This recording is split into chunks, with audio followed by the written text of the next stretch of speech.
How could Chris Watts suddenly just murder his entire family? Was this a kind of temporary insanity? Something more permanent? Or neither?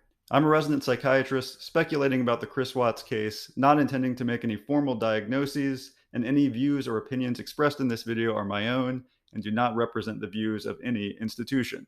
So if you're watching this video, you've probably seen the body cam footage of Chris Watts parking his truck in front of his house, getting out, and hustling towards a police officer to shake hands. The police officer is there because Shanann Watts' friend hasn't heard from her nor been able to reach her since the night prior. Also hasn't seen any social media posts, all of which is extremely unusual, especially in the context of a missed prenatal appointment that morning for Shanann's pregnancy. Chris looks obviously nervous throughout that footage, but not nervous like a panic-stricken husband who's worried about his missing wife and daughters. More so like he's in a kind of delirium, and at times, like he is panicking, but trying to seem like he's not panicking, which is actually more incongruent with the circumstances. Of course, we'd ultimately find out that he was nervous because he had killed Shanann and his daughters, and at that time he knew where they were, which was in an oil field where he'd buried Shanann and put the two girls in oil tankards. Somehow it seemed even more cruel that he had put them in two separate tanks, not allowing them even to be together in death. All of this transpired following a period of several months, over which time he had essentially checked out of his marriage and been involved in a torrid love affair with a new woman he'd met at work. To me, it seems abundantly clear in retrospect that Chris had decided he was going to perform a hard reset on his life.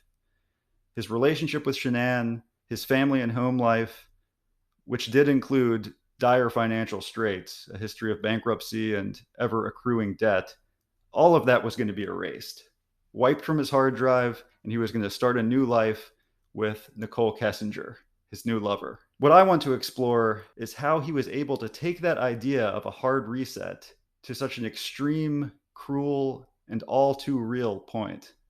Let's talk first about the biological or pharmacological factors that could have been influencing Chris's mindset around that period and in general. One thing we know is that he was wearing Thrive patches. Thrive is something like the wellness or nutrition wing of Lavelle, which was the multi-level marketing scheme that Shanann was deeply involved in.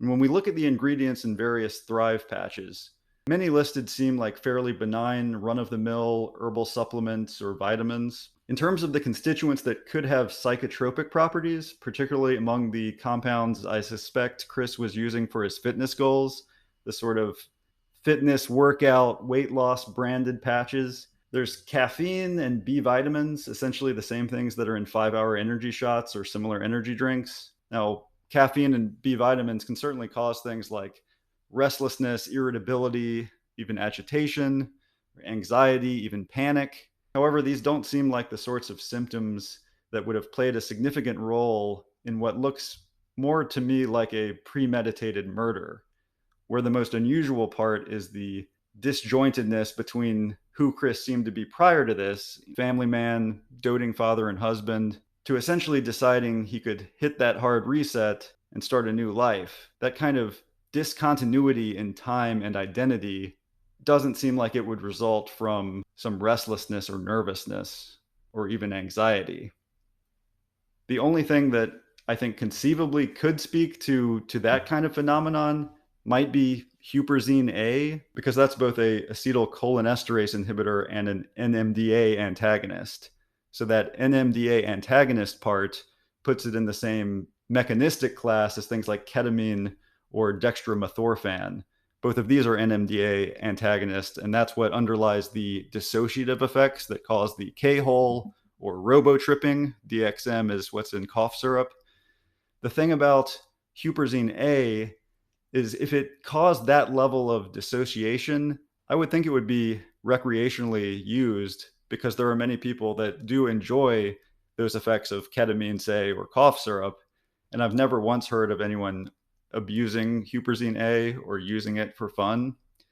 So I kind of doubt that its anti-NMDA antagonism is enough to really cause a subjective dissociation or trip. But granted, maybe in mild qualities, it was contributing to a little bit of depersonalization that may have made that transition easier for him, depending on the dose. The thing about the Thrive patches is we know nothing about the doses.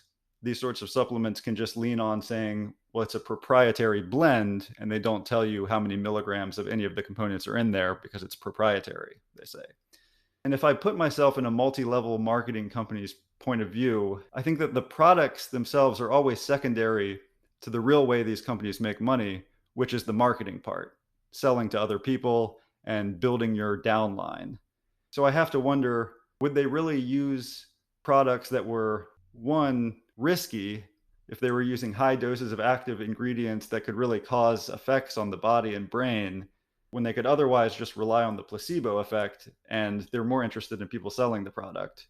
And two, why spend the money on high doses of even things like caffeine or B12, which is pretty expensive in energy drinks, it seems, when, again, lower doses would save money and they could rely on the placebo effect and the marketing part, and they don't have to tell you what the dose of these things is because it's proprietary.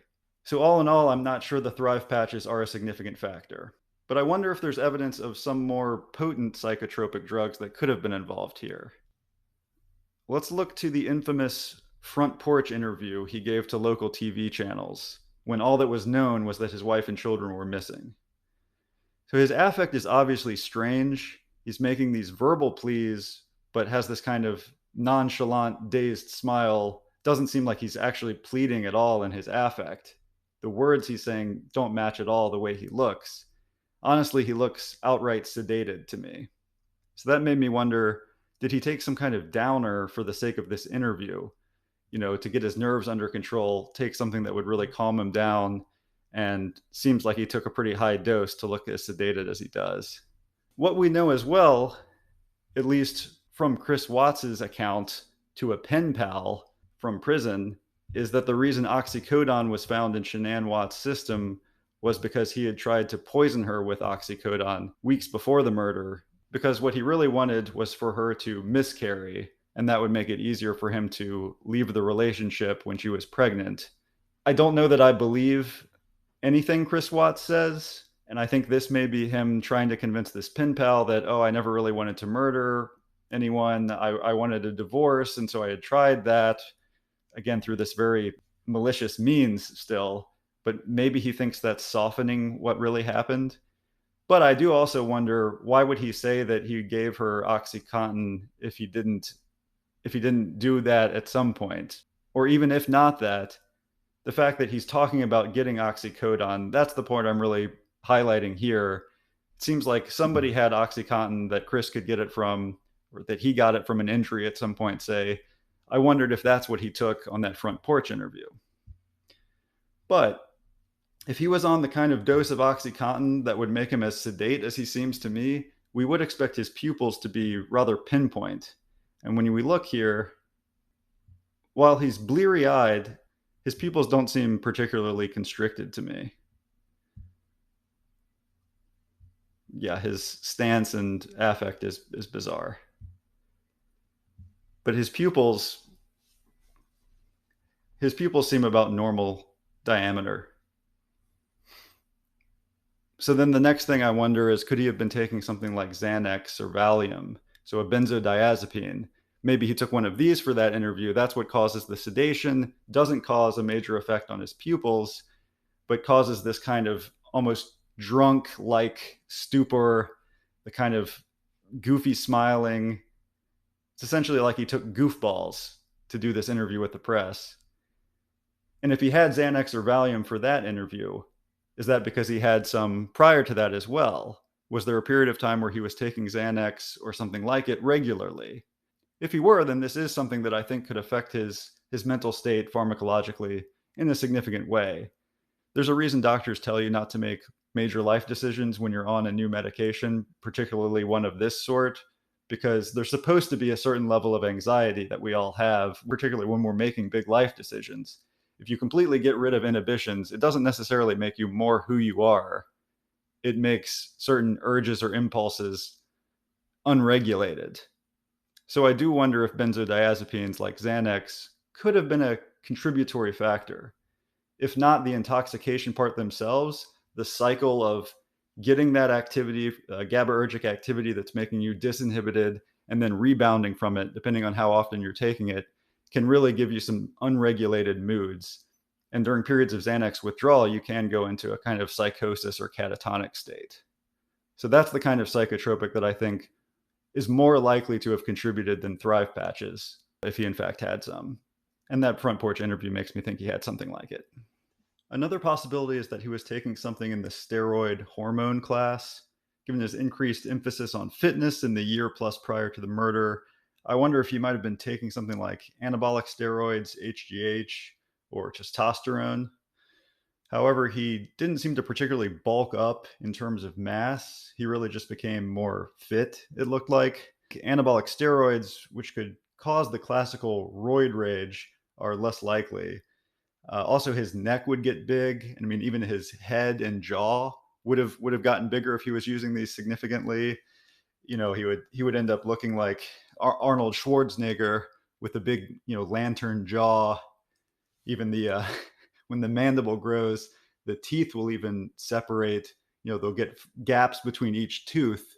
The point being that there would be all these physical changes, none of which I see at all in Chris Watts. And it's not just that there's not physical evidence. There's still, in my opinion, not so much evidence of any rages at any point other than maybe the murder. I have questions about whether the murder was committed in a rage, but we'll get to that. None of the texts from Shanann or videos of Shanann are indicative that he was getting angry. Shanann's concerns she had in the text were more like he just wasn't engaging with her anymore, but never anything about him getting angry, even when other people in his life were getting angry, like Shanann and his family who were in a fight. Nicole Kay in her police interview also never talked about him getting angry or really anything that sounded like a diversion from the Chris we see in Shanann's videos, who's essentially just, Mr. Nice Guy, right? Sort of go along to get along, quiet, nice guy. And that brings me from the biological factors to the psychological factors. I don't think we can talk about Chris's psyche in isolation without talking about his relationship with Shanann, partially because Shanann's Facebook videos and streams are the main source of info we have about his personality, but also because I suspect there are features of his personality which are dependent. That is, his personality revolves around other people in his life, and that who he is highly depends on other people's perceptions of him. And in adulthood, a dependent personality most often has its focus on a romantic partner primarily. And in fact, as exhibit A of the dependent qualities, I'm going to show some clips from Chris Watts's speech on communication and relationship deterioration and repair that he apparently gave for a class. You have two types of deterioration. You have sudden and you have gradual.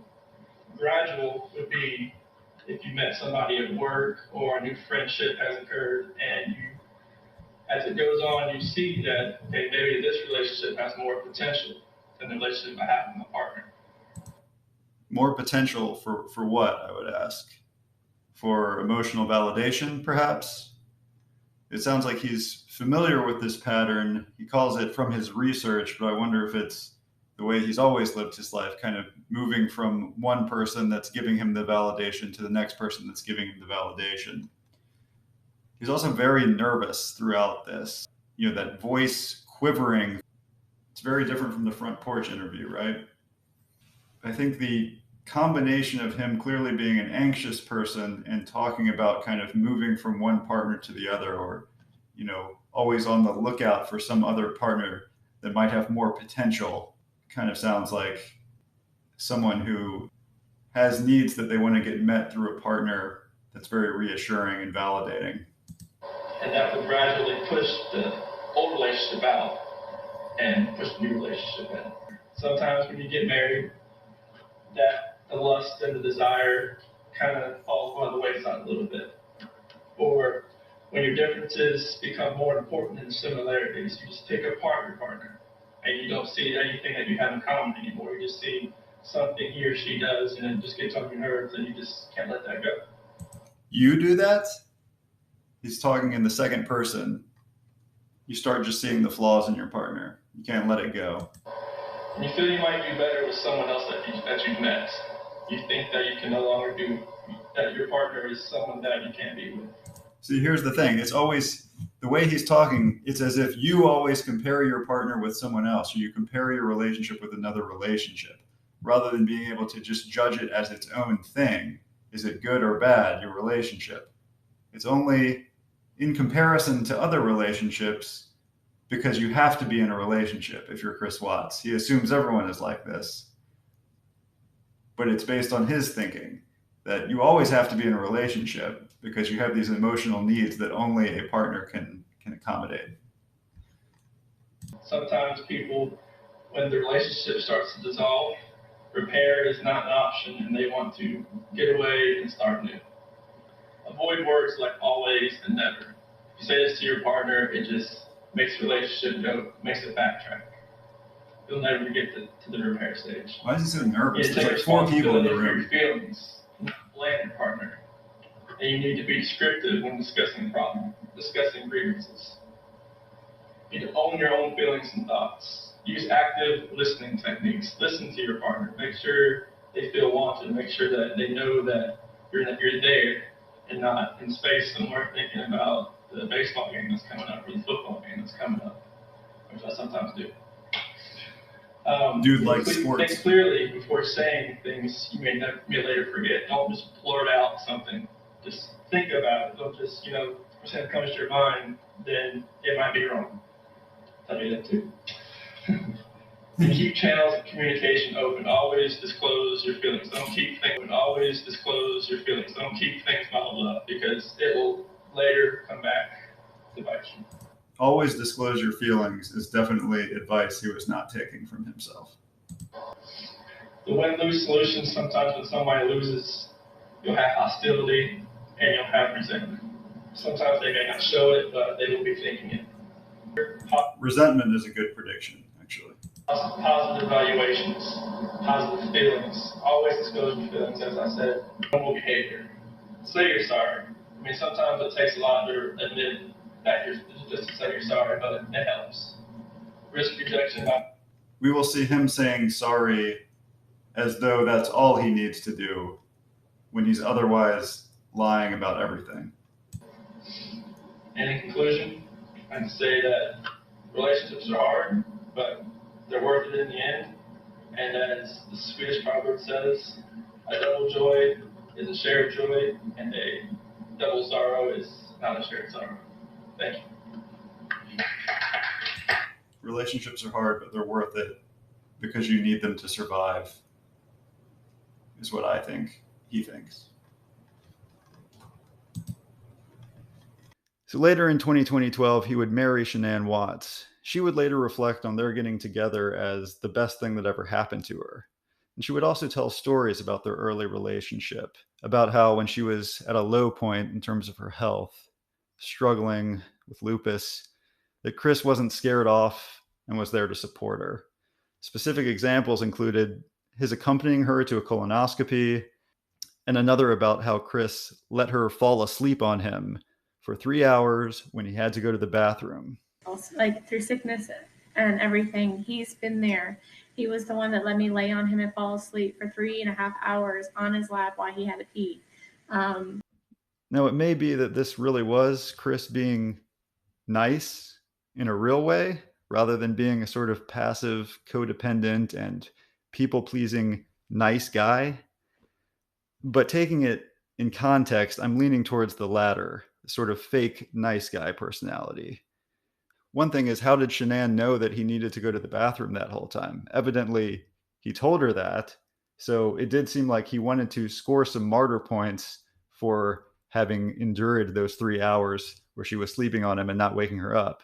So that points to him doing it for some reason other than the goodness of his heart.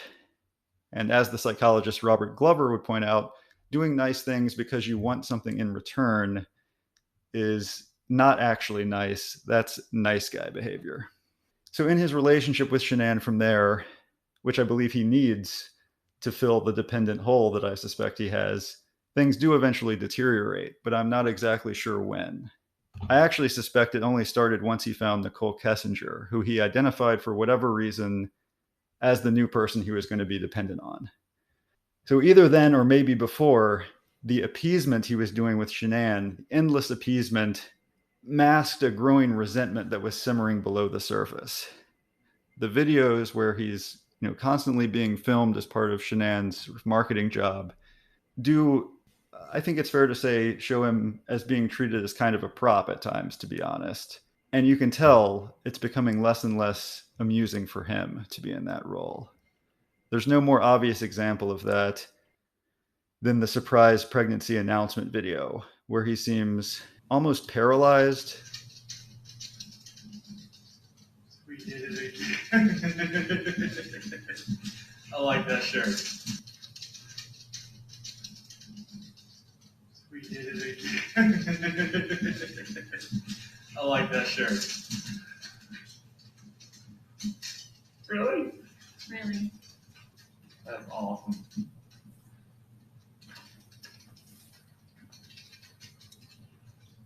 So pink means, That's just the test. I know, they just said the pink is going to be girls.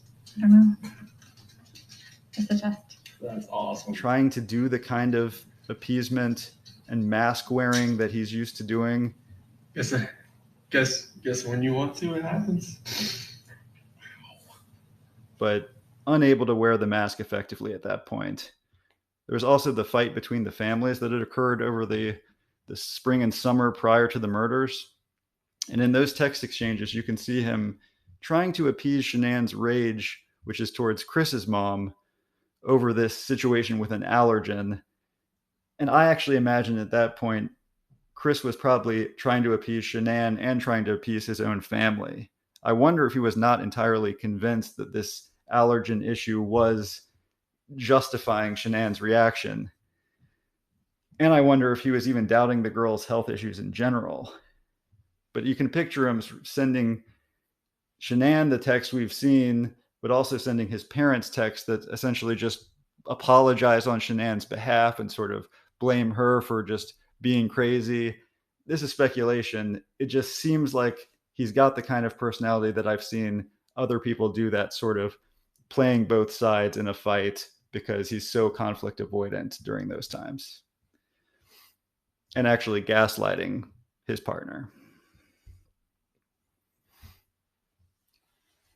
And the fact that he's trying to keep everybody happy in those relationships between his partner and his parents, I think reflects the fact that he was dependent on his parents throughout his early life and continuing in adulthood as well, especially his father, which would explain why when Chris was getting interrogated, once he knew he was as good as caught, his first response, the first request he makes of police before admitting anything is, "Can I talk to my dad?" Why did he need his dad in that moment? Why did he need his dad in the room during his confession? Well, because Chris, I speculate, never developed an identity of his own. And that includes a moral identity or moral compass. He never developed his own because he was always dependent. What other people thought was all that he knew. What other people perceived of him was all that he was. So lacking a moral compass, but wanting to be perceived as moral, and with his dad as the original person whose opinions mattered most to him, whose opinion filled in for Chris's own because he didn't have any of his own. The question was, could he arrive at a story that his dad would accept? That's what he needed to know first. What he needed was his dad to accept the story where, in the story, Chris has behaved morally and is not an evil person. So that ends up being account number 1 of the story, wherein Shanann had killed the children. So Chris, upon seeing that, killed Shanann, a sort of crime of moral passion. So would his dad accept that? Well, enough, I suppose, because it was what Chris was willing to tell the police first. Now let's go back to Nicole Kessinger. I'm speculating that she took on the new central role in Chris's life, the person most important to him, indeed the person who he depended on and would depend on for any sense of self. To detach himself from the prior identity, where he is Shanann's husband and Belle and Celeste's father, and in such an extreme way, where he detached himself from any amount of empathy that he would have had in that prior role, I think for Chris was aided for a kind of love-induced intoxication, or love-induced. because love is maybe intoxicating for everyone, at least in the early love stage, which maybe we could argue that part is something else, maybe just limerence, maybe a significant component of lust. But the point is for Chris, who was so interpersonally dependent, I imagine he felt the intoxicating feelings very intensely, such that it became all that mattered, a completely overwhelming sensation. And that's the kind of intoxication that I think was a bigger variable in his mental state, his subjective state, whether or not there was the pharmacologic intoxication of the sort I mentioned earlier. And so the point is, a passive dependent personality, once discarding the previously dependent on partner, can look just like a malignant narcissist. That is, someone who seems to only care about themselves and has zero empathy for anyone else. Really, what's going on in the extreme dependent personality is that they only care about the new object they depend on, in this case, Nicole Kessinger, and the prior ones do not matter. They are no longer real. And that's why, just hours after murdering his family, he was FaceTiming Nicole Kessinger. He was staying in constant contact with her over text, even while the police were searching his house for his wife and children. Now, because Chris only relies on other people's perceptions rather than having his own moral compass, I don't think we can believe anything he's saying at any point. Each of the times he changes his stories, I think it's because he was still trying to convince someone else or many other people that it wasn't quite as cold as it really was. For example, in his more recent interview with Dr. Phil, Watts's lawyer claimed that Chris confessed to killing Shanann after an argument about divorce, about getting divorced, which is what Chris supposedly wanted. Then during the murder, Bella walked in on the couple, and Chris told her that Shanann was sick, and then he loaded Shanann's dead body and the girls without their car seats into the back seat of his work truck. He later smothered the girls one after the other. It seems like many people believe this account, but I do not think this is likely what happened. He's trying to act like he wanted a divorce, which most people would say, why didn't you just get a divorce? So he's saying, oh, I wanted one. And then the fight got so passionate that I ended up murdering Shanann. And then afterwards, I had to murder the girls. I don't think he ever intended to get a divorce. I think he had just skipped over that possibility and jumped to the idea of a hard reset, just erase the old life. So what I think happened is that he smothered or suffocated the girls in their sleep, maybe even prior to Shanann getting home that night. When she got home, he strangled her with his bare hands, as he knew he was going to do before she got home. I think this was his plan all along. I know people say that they can see one of the girls walking into Chris's truck during that security cam footage from the neighbor. I don't see anything that convinces me of that. I think the brain is very primed to see things that look like people or faces because we're so social. I don't see anything that looks like it's definitely a child. And I think the situation is that what Chris actually did was commit these murders in the most cold and calculating way possible. And that most calculating way possible would not be to have the girls riding in the truck without their car seats, alive while their mom is dead on the floorboard. It would be cruel to do that for sure, but it wouldn't be calculating. And I think in Chris's mind, that's what it can't be. It cannot be calculating. So he's trying to say there was this passionate fight, and he waited until the last possible minute to kill the girls.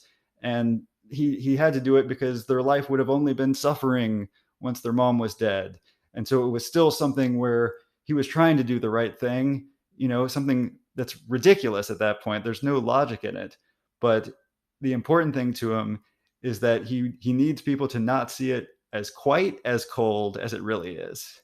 But I do see it as that cold. But the question that comes out of the next round of his confession, is it possible that he attempted to do this in a very calculating way, but did miscalculate in the sense that he did not successfully kill the girls in a premeditated way? So the letters he wrote from prison, which were compiled into a book by Sherlyn Cadle, Letters from Christopher, is his newest story, where he says that he did actually attempt to suffocate both girls in their sleep. Here you go. He'd been thinking about killing his family for weeks so that he could be with his girlfriend, Nicole Kessinger, forever. He did try to kill them first at home, but they woke back up. So he wrote this letter saying, August 13th, the morning of, I went to the girls' room first before Shanann and I had our argument. I went to Bella's room, then Cece's room, and used a pillow from their bed. That's why the cause of death was smothering. After I left Cece's room, I climbed back in bed with Shanann, and our argument ensued. So then he says, after Shanann had passed, Bella and Cece woke back up. I'm not sure how they woke back up, but they did. Bella's eyes were bruised, and both girls looked like they'd been through trauma. That made the act that much worse, knowing I went into the rooms first and knowing I still took their lives at the location. That on the night of August 12th, he knew that would be the last night. He tucked his daughters into bed. I knew what was going to happen the day before, and I did nothing to stop it. I was numb to the entire world. So I knew what was going to happen, and I did nothing to stop it. It's in the passive voice there, as if this were something that he was possessed, who was taken over by something, and this was going to happen, and he couldn't stop it. He did nothing to stop it. So I think this account is the closest to what really happened. I just still don't believe there was an argument between he and Shanann. It doesn't make sense. Why would he have? So it was a premeditated murder of the girls, but then he killed Shanann after an argument. So I think what's going on with this story is it's a mix of trying to make it seem like he wasn't lying as much in his earlier stories and letting some more of the truth about how cold and calculating it was out. His plan was to kill all three of them. He did or tried to kill the girls before Shanann got home. When she got home, he was going to kill her all along. What I don't know is why he would lie about the girls waking back up. But as unbelievable as it seems, I think it's possible that he is just saying they woke back up because he's trying to cover for his prior story where he killed them at the location. But maybe it's possible that he tried to kill them, they woke back up, he did load them into the car alive, and then killed them at the location. Again, I think his ability to tell the truth is seriously impaired by his people-pleasing concern about other people's perception. So it's saying he drove to the oil site where he buried Shanann, smothered Cece there, and then went for Bella. His appeasement and people-pleasing comes out even in his sort of treatment of this book that came out by Sherlyn Cadle. Cadle said Christopher was happy until he saw it all in print, and with the problems from his family, it's hard for him. He always does what he is told. He was conditioned to do that. His mother didn't want the book because it was admitting what she fought against from the beginning, saying he couldn't have killed his girls. So he was upset with the final product, even being aware of its content all along. Really what this is he was upset with the final product when he realized his mom was upset by it.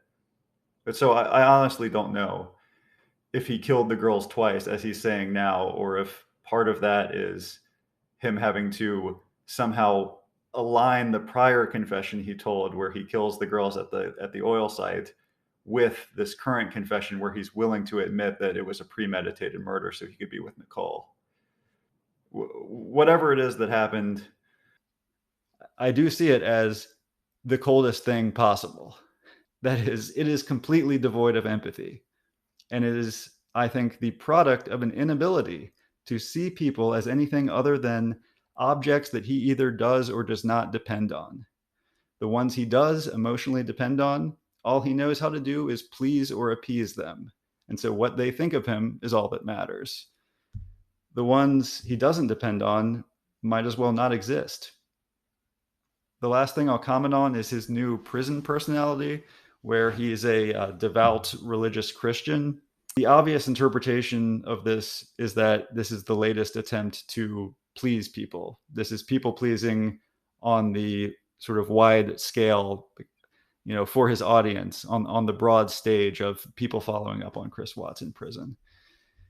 But here, I'm actually going to abandon my own sense of reason or logic and say, I don't want to rule out the possibility that some of that personality is real. And it's not because I think it's likely to be real, but it's because I don't want to live in a world where redemption is not possible. And it's not to say he should ever be out of prison. I don't think he should. But it is to say that while it's not in our nature to be generous in our interpretations of murderers' behaviors, perhaps it's uh, perhaps it is, well, in our better nature to spare a modicum of openness to the possibility that someone can learn to feel remorse. I guess I just want to believe that that's possible.